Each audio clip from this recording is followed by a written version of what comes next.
In an alternate timeline, Taiwan decided to declare independence before the year 2000, which also caused Hong Kong to delay its own return to China.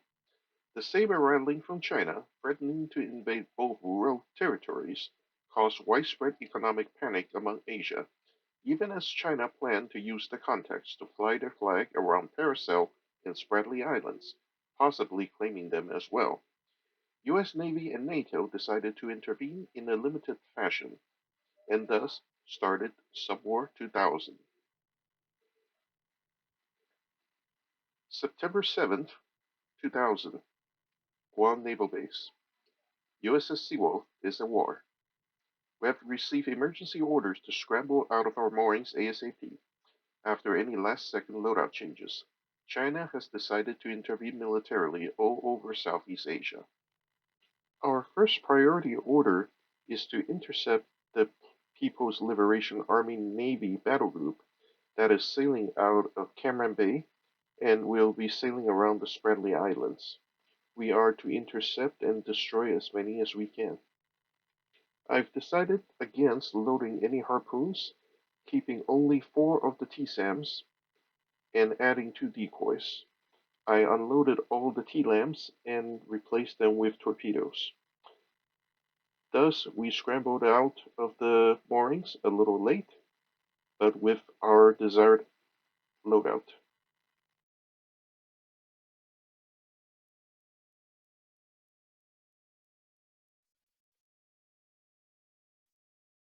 Hey, come on.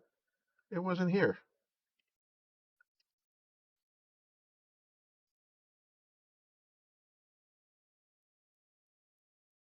Oh, shut up. Great. Now I have to run all the way back to Guam to pick up a SEAL team. We arrived back in Guam to reload our SEAL team, and we have to offload all of our torpedoes, only keep what's in our tubes. So we decided to keep 6 torpedoes and 2 decoys, just in case.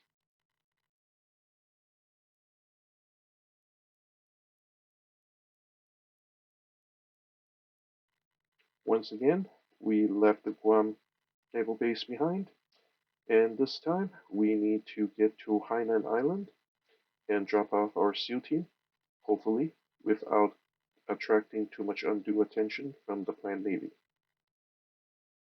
We have 2 escorts around us. On sonar, new contact bearing 232, designated Sierra 2. Come left to 306, helm Oh, I. that place is definitely mined, so we are going to 70. 270, helm I. Let's go ahead and ID the escorts. We have located 1 escort to the east of us, which is no factor, and the other escort is to the southwest of us, and the water condition here is horrible. Even though the water is quite shallow, it is extremely noisy, and therefore the escorts would be unable to hear us unless they catch us extremely close, and we are not about to give them that opportunity. As soon as I determine that Chengdu, which is that vessel to the southwest of us, uh, as long as soon as I get his patrol pattern, I'm going to sneak right past him. I have decided not to go straight toward the landing zone.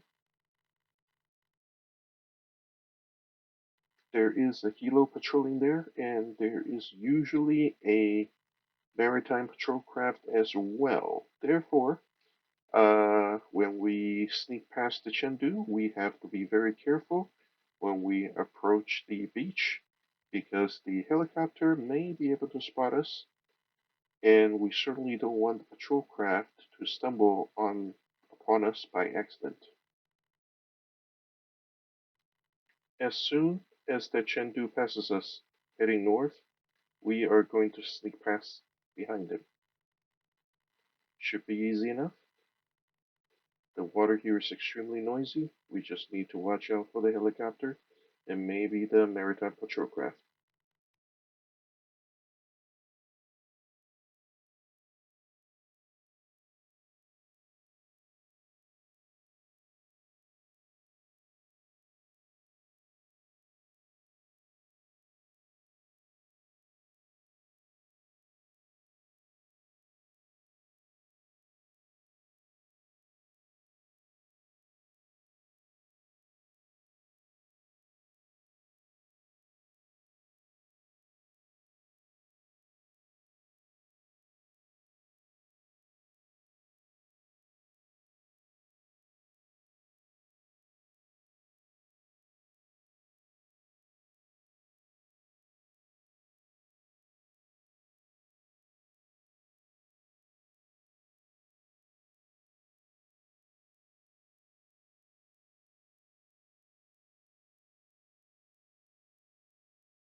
twice already, so they have dipped quite more often than that.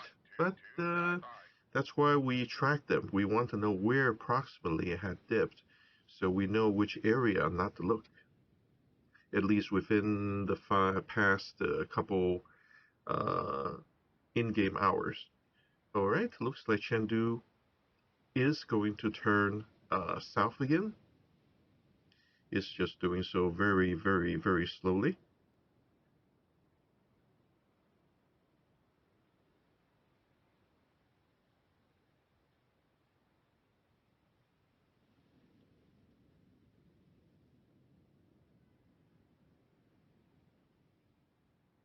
Con, helm, steady course.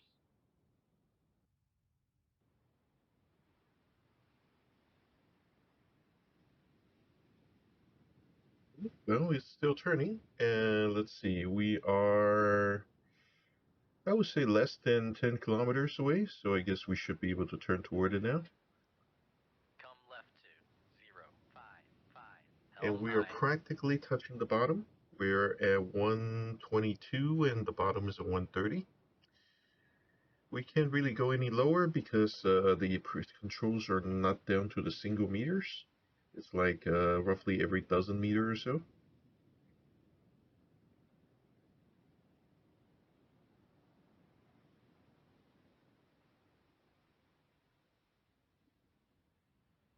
But looks like the helicopter is well behind us now. So as soon as the Chengdu gets out of here, we're going to approach the beach or the deployment area at 5 knots.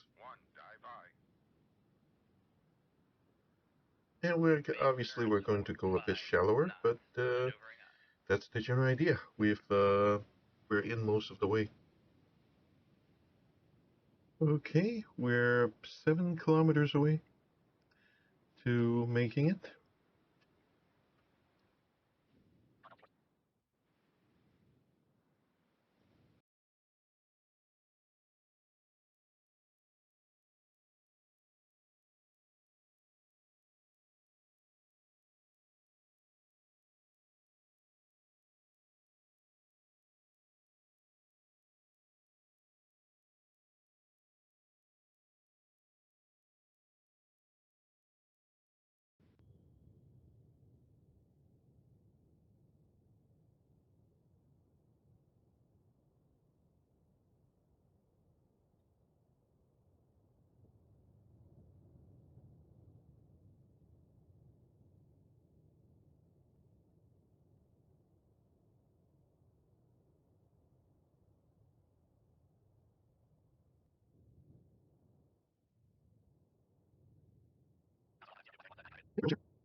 Okay, let's go to Paracel depth. We're in the deployment zone, so let's come to a full stop. Make turns for 0 knots. Maneuvering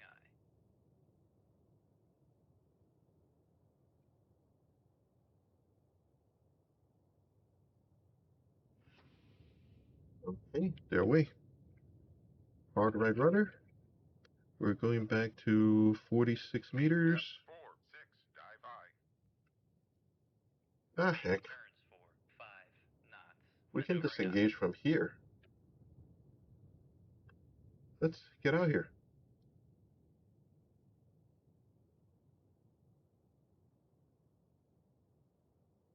Experience gain 100,000. Seems a little high.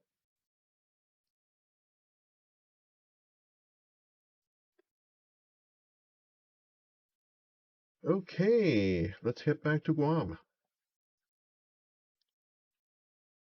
We are ready to get out of here. However, we Great. We barely moved, and then there is a ASW group right on top of us. And unfortunately, we cannot continue, even though the active light's still showing green. But let us demonstrate the power of the Seawolf. Con sonar new contact bearing 1-4. We can engage these and they would not even know where we shot from, even if they have air cover. The Seawolf is that much powerful of a submarine.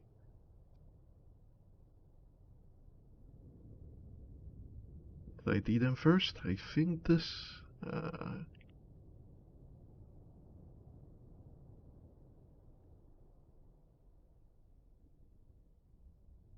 sonar, Sierra 1 is classified as escort.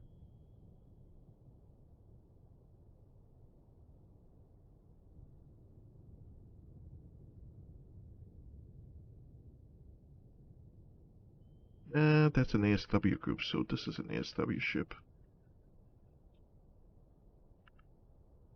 Con sonar, Sierra 3 is classified as escort.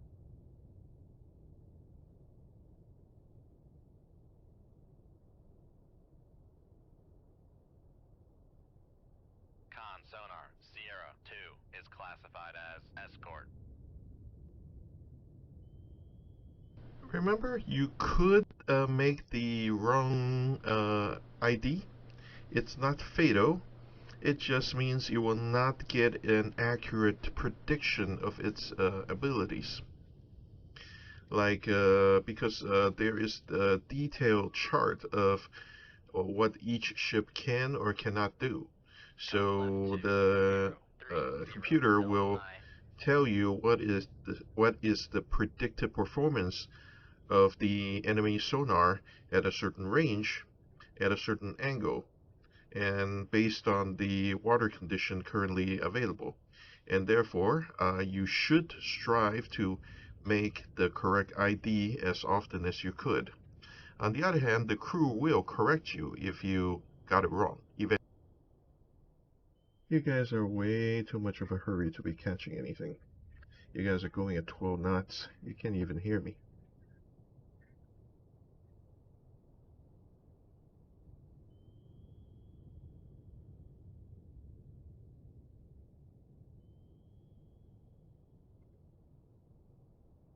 Con helm, steady course. Con sonar, Sierra 2 is classified as escort.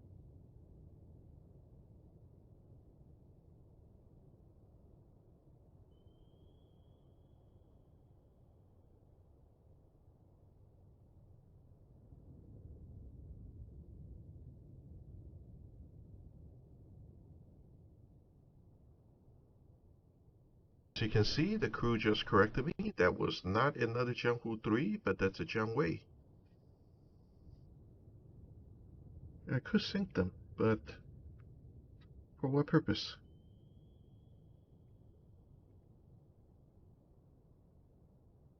If they're going to pass me going west and I'm going north, then if they leave me alone, I will leave them alone. On the other hand, why did that Jianghu and the Jiangwei just started turning toward me? Helm, steady course. What the heck? Okay. Why are they following me?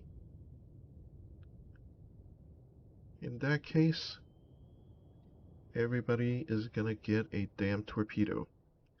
Because there's no way you could have found me. Wait a minute.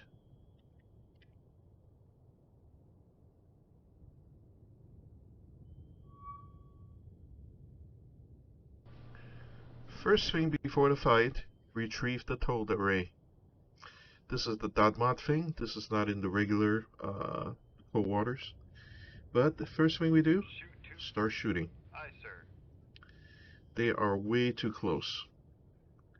They are less than 10 kilometers, which is practically point blank. Remember, the RBUs, the hedgehogs, the basically modern night depth charges, can be fired usually within 6 to 8 kilometers. So under 10 is considered point blank.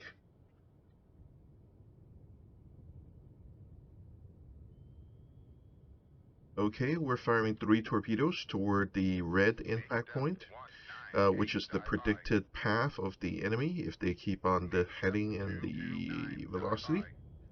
So we are firing 1 torpedo toward each. And we have plenty of torpedoes, not to worry. 50 feet below the queue. We can't do anything You know, about that's the intentional. helicopter, but that's expected. This is not, we are not the Russians. We don't carry manpads in our sail. And yes, Russians carry about, Russian subs have manpads to shoot down helicopters.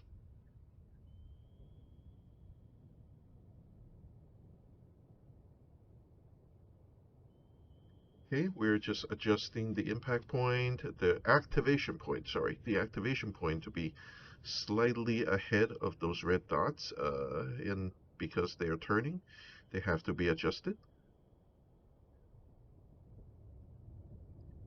On the other hand, that is assuming you want a direct impact. Basically, the torpedo just goes straight to the target. We are going to demonstrate an advanced technique known as doglegging.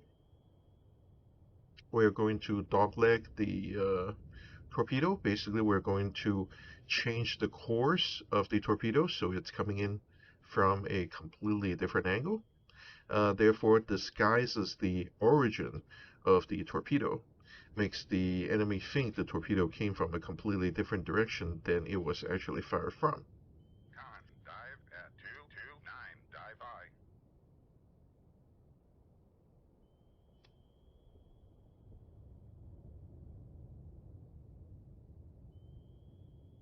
I forgot to dogleg the torpedoes. Oh well.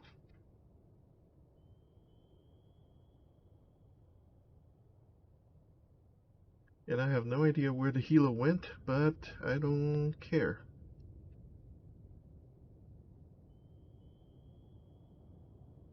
They couldn't hear the torpedoes at this range anyway.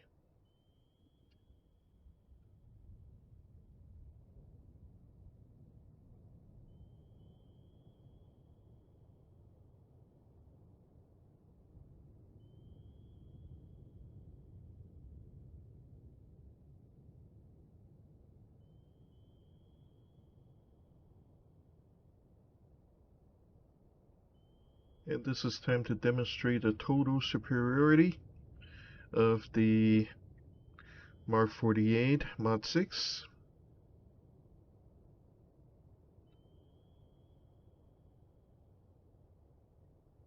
And the power of the Seawolf.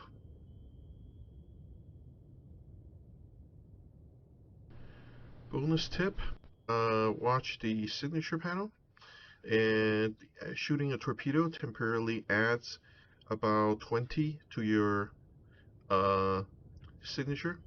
If that goes above 0, then you would have produced a launch transient. If that remains under 0, then the enemy would have never heard it. Of course, the enemy can still hear the torpedo as it gets closer, but it would not have heard you launch the torpedo. Alright, we're turning the torpedo now toward 4. Turning torpedo 2-4 toward Luda, and 5 toward the Jiangwei. They're going to be so confused, they have no idea where the attack is going to be coming from.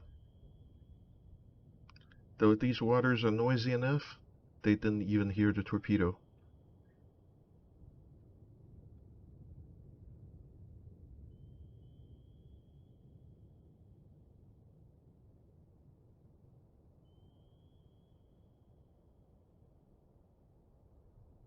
And Luda is going to think the enemy is coming from the west.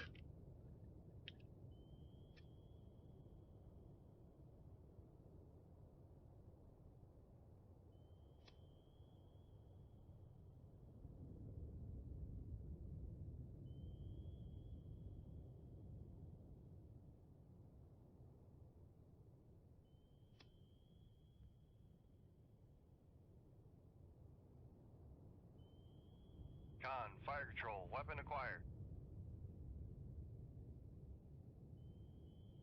Torpedo, when it first acquires, like going through a layer, often do this circle.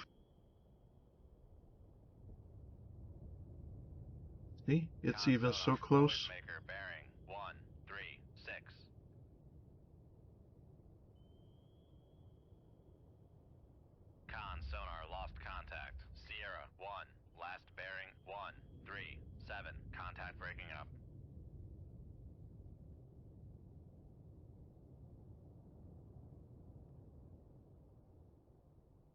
After a torpedo shot, it's normal for the sonar situation to be completely confused.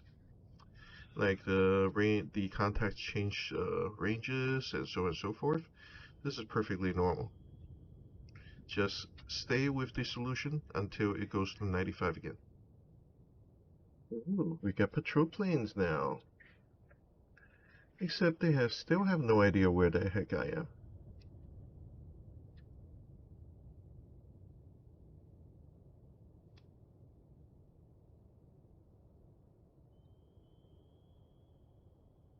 But I have a very good idea where you are.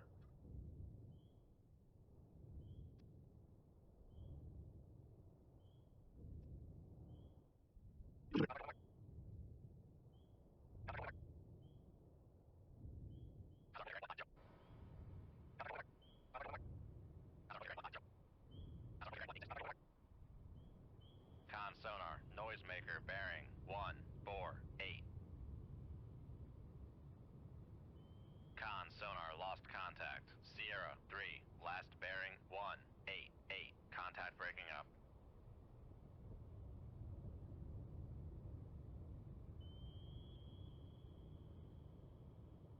Con, fire control, weapon acquired.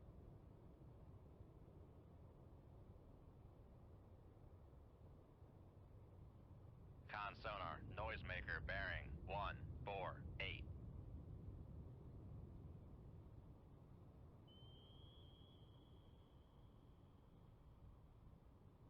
Con sonar lost contact. Sierra 2, last bearing 148. Contact breaking up. Bye-bye. Actually, let's get a nice beauty shot of the diff. Yep, he's gone. Buddha's sunk on the bottom. And Jianghu 3, sinking hard. Jiangwei, sinking hard. And we need some beauty shots.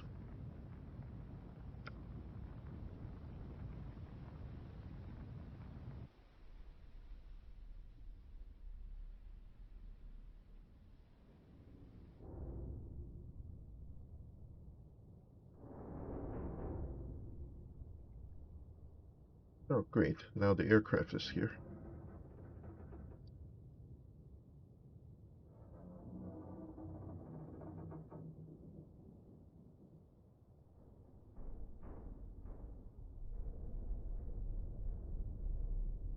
Come right to 05. Mission objective. We are out of here. See you, suckers. And from there on, we sailed back to Guam with no further incident. Once we arrived at Guam, we reloaded all our torpedoes with the proper decoys, and we checked on our next assignment, and it is back to the Spratlys we go. And that will be the end of this episode, folks. Thank you all for watching. Please enjoy, and I will see you in the next one.